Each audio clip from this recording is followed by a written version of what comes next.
Hello, glad to see you on the channel. Subscribe, leave a like, and don't forget to write a comment. Enjoy watching. On the morning of my 41st birthday, I got a message from my parents that read, "Happy birthday, sweetheart. You're too old for presents now, LOL." I remember sitting at my kitchen table with my lukewarm coffee in one hand and my thumb hovering over the message. I didn't even reply. I just locked my phone and stared out the window, watching the neighbor's dog take a dump on my front lawn like it did every morning. It felt symbolic in a way. My birthday, like that little pile on the grass, was something no one wanted to deal with. They didn't call. They didn't visit. No card in the mailbox. Not even a grocery store cake with uneven frosting and my name half falling off in pink cursive like when I was a kid. Just that one dry Facebook message from my mother's account that still had the same profile photo from 6 years ago, the one where Claire is front and center, and I'm half cropped out on the side like a bored wedding guest in someone else's marriage. I didn't cry. I didn't expect much, honestly. It wasn't the first time they'd done something thoughtless. But it was the first time they put it in writing. Like an official declaration that I had aged out of consideration. At 41 years old, I was apparently a relic, too old to deserve gestures, too old to matter. They didn't even bother pretending. 3 weeks later, Claire posted a video tour of her brand new condo. Full kitchen with quartz countertops, a deep soaking tub, a private balcony that looked out over a park. The caption read, "Mom and Dad are amazing. Welcome to my new home, all mine, thanks to the best parents in the world." I watched the video on loop. It autoplayed while I washed the dishes, while I folded towels, while I drank 2 glasses of dry red wine I didn't even like. She was barefoot in the clip, bouncing from room to room like a child in a dollhouse, pausing to show the matching silver appliances and the stackable washer and dryer combo that must have cost a fortune. I kept looking for any sign of sarcasm, any hint that it wasn't real. But the paperwork was real. The condo was real. And the congratulations in the comments were flooding in dozens of them. Old church friends, her friends from college, even our aunt from Florida. Wow, what a blessing. Your parents are so generous. Not one mention of me. Not one comment saying, "Didn't they just tell your sister she's too old for birthday gifts?" Because nobody knew. Nobody ever knows. Because I never say anything. That's been the theme of my life. Do the work, stay silent. Be the dependable one. I've always been the person who doesn't need anything. Or, maybe more accurately, the person they assume doesn't. When Dad had his heart surgery 6 years ago, I paid for the replacement HVAC system in their house, without hesitation. The old one was failing and they didn't have the credit to qualify for a new one, so I took out a personal loan. Never asked for repayment. Not once.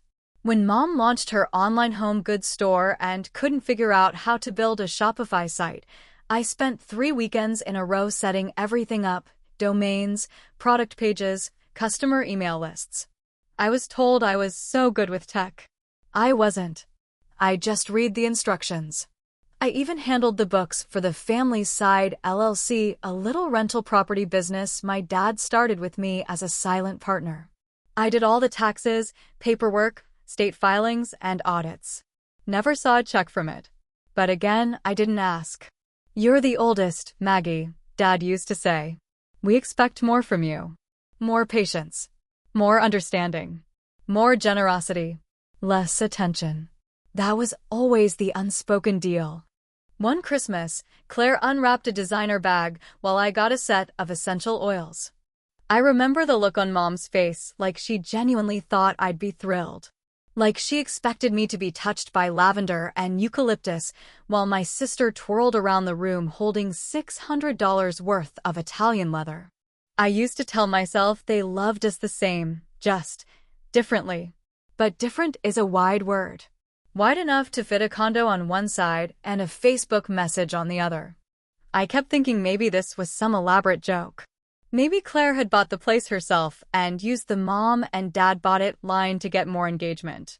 But then I saw the deed posted in the county records. Ron and Eleanor Harper listed as gift donors. Paid in full. That was the moment something snapped in me. Not like a plate smashing against a wall, but like a quiet fracture down the center of something important. Like a crack in the foundation you can't see right away, but know will eventually bring the whole house down. That night, I didn't cry. I didn't scream. I didn't even tell anyone. I just sat down at my laptop, logged into our joint tax filing platform, the one they still used me for every April, and quietly changed my email on the account. Just that. Small. Silent. But the first domino always is. I should have closed the app the second I saw her face pop up in the thumbnail. Big fake smile, shoulders back, hair done up like she had just walked off a reality TV set and landed in a Pottery Barn catalog. But something inside me refused to look away. Claire was broadcasting a Condo tour to her 5,000 followers, acting like it was just another Tuesday. I hit play, and there she was, barefoot and bubbly, hopping from room to room like she'd just won the lottery. Her voice rang out through my speakers like nails tapping a wine glass for attention at a family dinner, high-pitched and syrupy.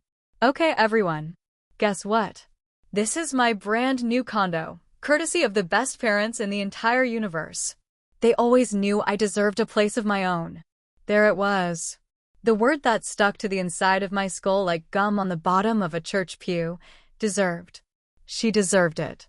She deserved a fully paid condo, quartz countertops, a walk-in closet bigger than my first apartment. And me? I deserved what, exactly? A Facebook message with a hollow LOL and no punctuation. The video continued, flipping through angles of her gleaming kitchen, the stainless steel appliances, and that bathroom, that damn soaking tub, while her voice droned on about her future, her freedom, how excited she was to decorate without roommates for the first time in her life. She said it like she'd climbed some mountain, like she'd worked 2 jobs, paid off student loans, saved for years, fought tooth and nail to make this dream come true. But she hadn't. She graduated from grad school 5 months ago and had spent most of the last year posting flat tummy teas and Pilates stretches. And now she had a condo. I clicked back to her main profile and saw dozens of congratulatory comments. You earned this, girl. Wow, such a blessing. Your parents are angels. This is what happens when you do things right. I almost laughed. Claire had never done a single thing right. She once totaled my Toyota Corolla when we were in college, borrowed it without asking while I was working late, and ran it into a guardrail because she was texting some guy named Jared.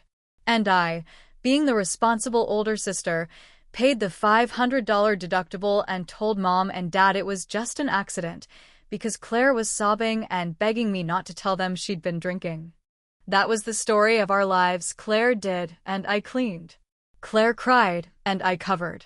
Even when Mom started her online business, that ridiculous candle and home goods site, who do you think stayed up on weeknights building it from scratch?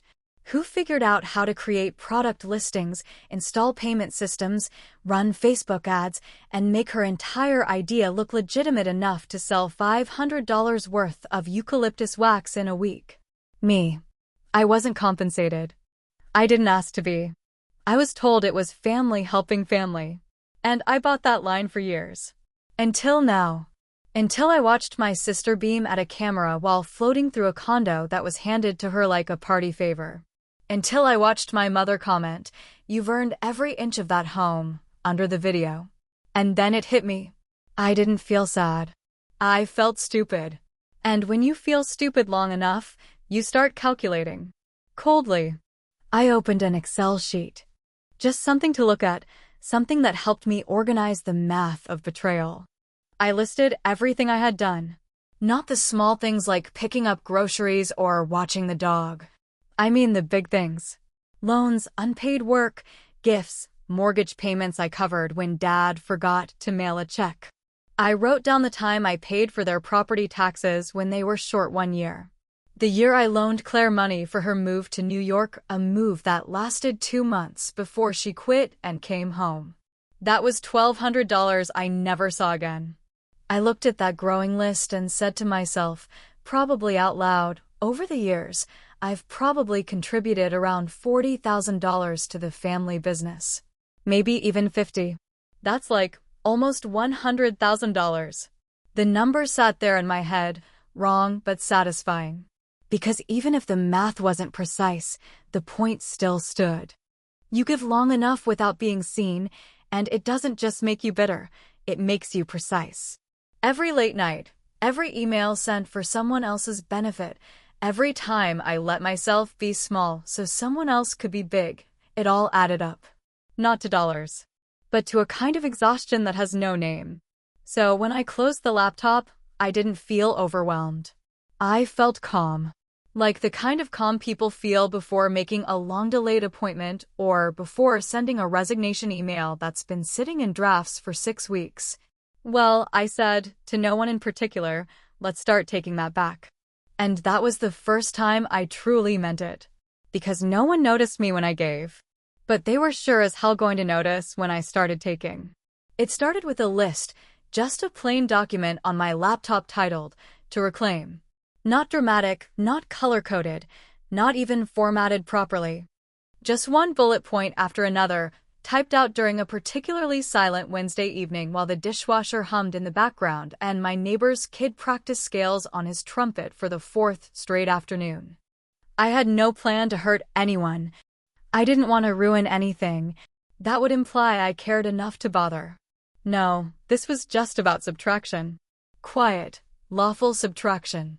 The first item on that list was the Harper Family LLC, an entity I had helped establish nearly a decade ago when my father decided he was tired of answering to other people's deadlines and wanted to own something for the family. I remember driving to the county clerk's office with him, sitting beside him while he fumbled through paperwork, handing me the pen when he reached the part where a second managing member was required. I signed without hesitation, because of course I did. I was the responsible daughter, the good one, the one who always answered the phone and always showed up early. I logged into the state's filing system and began the process of removing myself. It wasn't hard. It wasn't even password protected the way it should have been. I filled out the form, paid the $29 processing fee out of my own account, and changed the status of my name from managing member to withdrawn. The system sent a confirmation email, which I archived with a calm sort of finality. That was Thursday night. By Saturday morning, I had logged into the QuickBooks account tied to the LLC and removed my access. That one felt more symbolic than practical. I was the only one who actually knew how to use it. My father had never touched the reporting tab, and my mother once asked me what a Pandel was like. She thought it was a new antidepressant. Still, I took the step. One less tether to the mess. Next came the domain, harperhomesteadgoods.com, the candle and pillow empire my mother had insisted would blow up on Etsy if only someone could get the website right. I had paid for the domain. I had registered the email addresses. I had created the Shopify account and even set up the little bell notification that rang every time a new sale came in, which mostly happened in November when relatives remembered she had a shop. I transferred ownership of the domain to my personal account and rerouted all admin access to a fresh inbox that had no shared passwords and no visibility for anyone but me. It took less than 15 minutes, which felt wrong somehow, like something that had cost me hours of unpaid labor and family guilt should at least take an afternoon to dismantle. But there it was. Done. That same day, I called the homeowner's insurance provider and removed myself as a secondary payer. That one took slightly longer. They wanted confirmation from Ron or Eleanor to authorize the change, but I had set up the account originally and still had full control. I spoke politely to the agent, used a tone I reserved for banks and ex-boyfriends, and by the end of the call, I was no longer financially responsible for anything located at 1146 Auburn Glen Drive. The last change was petty. I fully admit that.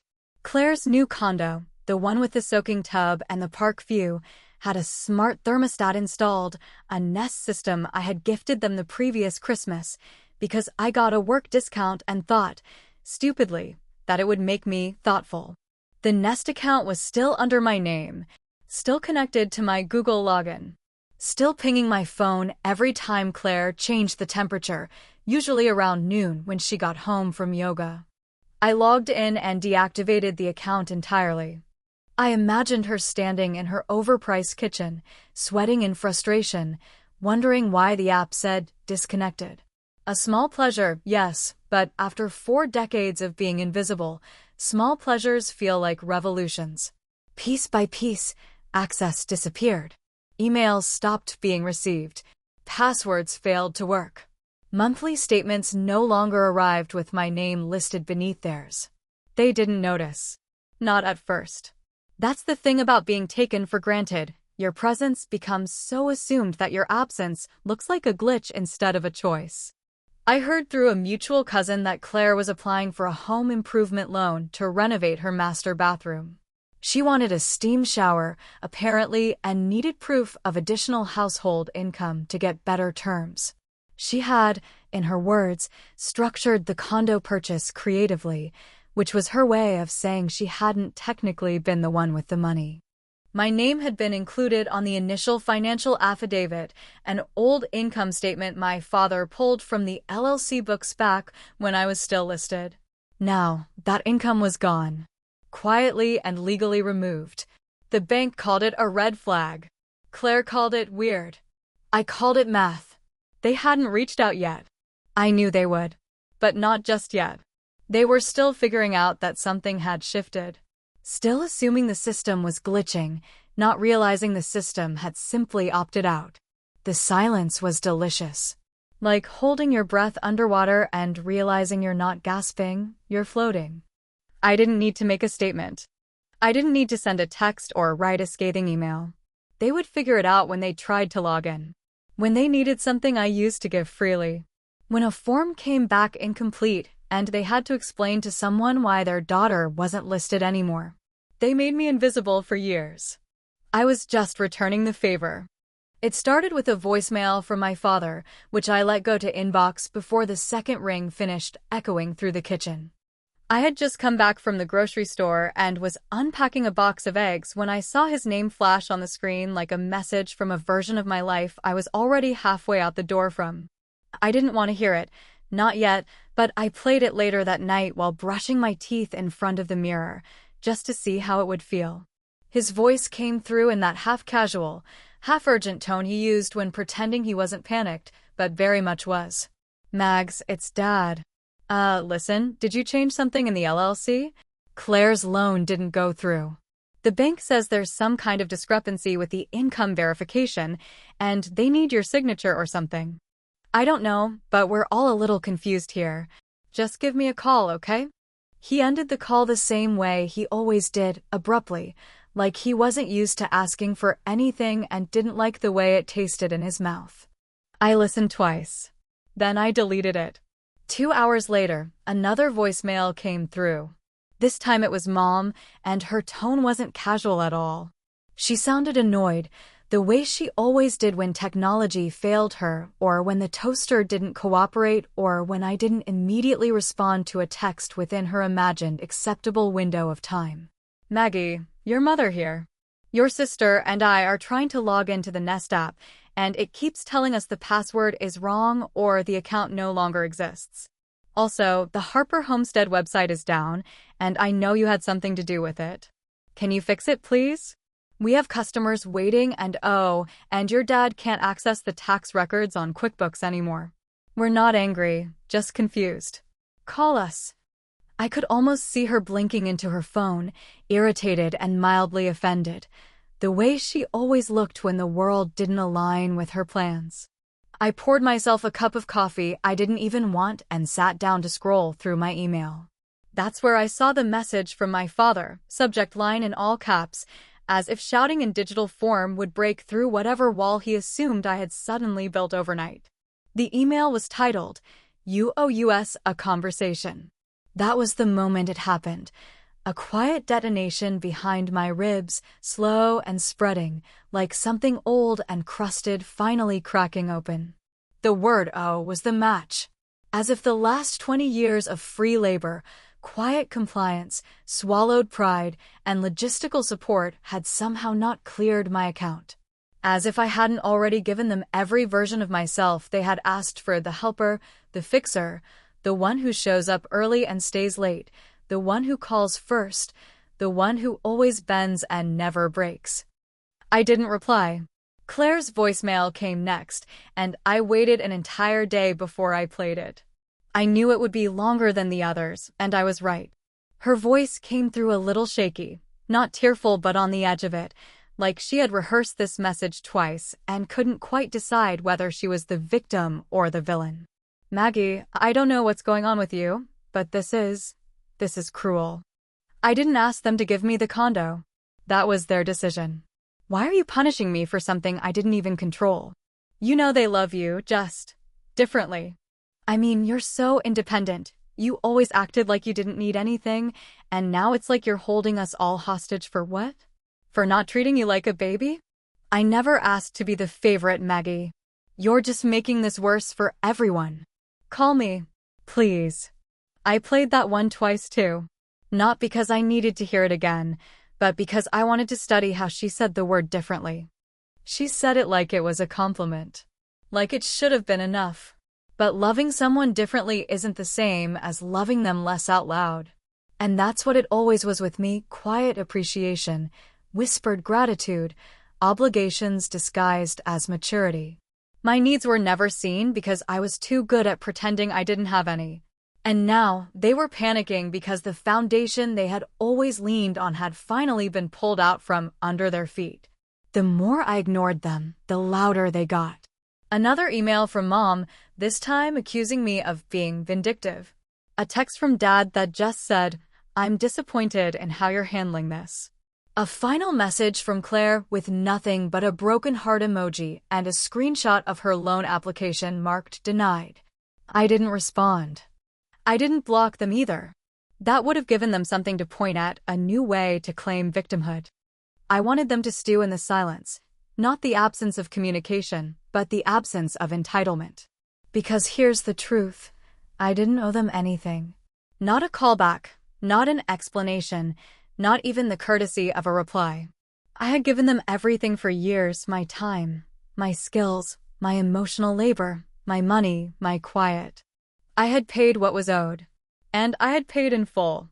So when I whispered those words that night, alone in my living room with the lights dimmed low and the quiet pressing in on all sides, I said them not in anger, but in a calm that felt like freedom. I owed you everything, and I paid. In full. They hadn't figured it out yet, not fully. They were still reacting to symptoms, not seeing the disease. But they would. They were getting closer with every panicked call, every failed login, every email sent into a void that used to be me. And I wasn't done yet. The phone rang just after 9 on a quiet Tuesday morning that smelled like burnt toast and overwatered plants, the kind of morning where nothing significant is supposed to happen and you half expect the day to drift by without ever asking you to participate. I let it ring 4 times before I picked up, not because I wanted to talk, but because I wanted to end the noise. I already knew it was my father. I could recognize the cadence of his number without even looking. Those familiar digits burned into my brain like old scars I stopped noticing years ago. There was a long pause before he spoke, as if he wasn't sure I'd actually answer, as if he'd already prepared himself for voicemail and now didn't quite know what to do with a real person on the line. "Mags," he said, using the nickname that once meant something but now landed like a pebble in an empty well. "This isn't the Maggie I raised. You're not acting like yourself." I stood in my kitchen, bare feet on cold tile, mug in hand, and felt something shift inside me, not a violent shift, but the kind that comes when a building finally gives in to rot and settles into the earth with a soft, permanent sigh. I didn't raise my voice. I didn't cry. I just said the words that had been forming slowly in the back of my throat for months, maybe years. "You didn't raise me," I told him. "You managed me. Like an asset. A reliable one. And now I've divested." He didn't respond right away. I heard the faint sound of a television in the background, probably the news, or maybe golf. Something quiet, something boring. Something that filled space without requiring attention, much like I had done in their lives. "Maggie," he tried again, and this time I ended the call before he could finish the sentence. Not out of spite, but because I didn't need to hear whatever came next. I already knew the script. Disappointment. Guilt. Some mangled attempt at a fatherly lecture followed by a passive plea to talk things through like adults. Which is exactly what came next, only this time from Eleanor. She emailed me less than an hour later. Subject line: "Let's be civil about this." The message was as performative as I expected, full of phrases like "let's meet like adults" and "we're still a family no matter what," followed by a thinly veiled threat that I was letting anger dictate my decisions in a way that would have long-term consequences. I almost laughed when I read that last part. Long-term consequences? Did she think I was afraid of what came next? I had already lived through the slow, invisible erosion of my self-worth at their hands for over 4 decades. What else could they possibly take from me now? But instead of replying with the truth that I no longer cared whether they forgave me, that I no longer needed their recognition, I decided to give them something better. I opened a new document and titled it Final Contributions. It was meticulous. Not out of pettiness, but because if they were going to treat me like a business partner, I would close out the books like one. I listed every payment I had made on their behalf, every loan forgiven, every hour spent managing their business platforms, every tax filing I had submitted without charge. I even included the years I spent taking care of Grandma when no one else stepped up, detailing how I took unpaid leave and used my own savings to cover hospice services when the Medicare ran out. At the bottom of the document, I wrote only one sentence in bold: "Final balance, 0." Then I signed it simply Maggie. And I sent it to all 3 of them, Ron, Eleanor, and Claire, with no explanation, no message, no subject line. Just the document. Just the facts. Claire's response came 12 hours later. It was short. Too short. The kind of email that was typed quickly, with more heat than clarity. "You win," she wrote. "You always were better at cutting people off."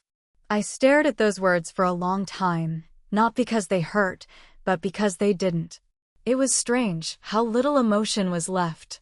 How numbness, when it finally settles in, feels less like cold and more like peace. She thought I had one. But there were no winners here. Only silence and, finally, distance. They still call sometimes. Not often, and never with anything new to say. Just the occasional missed call or text that says something like "thinking of you," or "hope you're well," or the truly galling "can we please talk like a family again?" I don't answer. I don't block them either. Because some things don't need a wall, they just need time and space, and the kind of quiet that can't be negotiated away. I wasn't too old for gifts. That was never the truth. I was just too old to keep pretending I mattered to people who only saw me when they needed something. Too old to let myself be used and labeled as strong when all that meant was, she'll survive if we forget her. I've learned that being invisible isn't always a punishment. Sometimes, it's protection. Sometimes, it's power. And yet, even now, even with everything done and said and gone quiet, I find myself wondering late at night, did I overreact? Or was this just 20 years too late? I don't know if I'll ever speak to them again. I don't know if forgiveness will come or if it even needs to. What I do know is this: for the first time in my life, I am not holding space for people who would never do the same for me. And that has to count for something.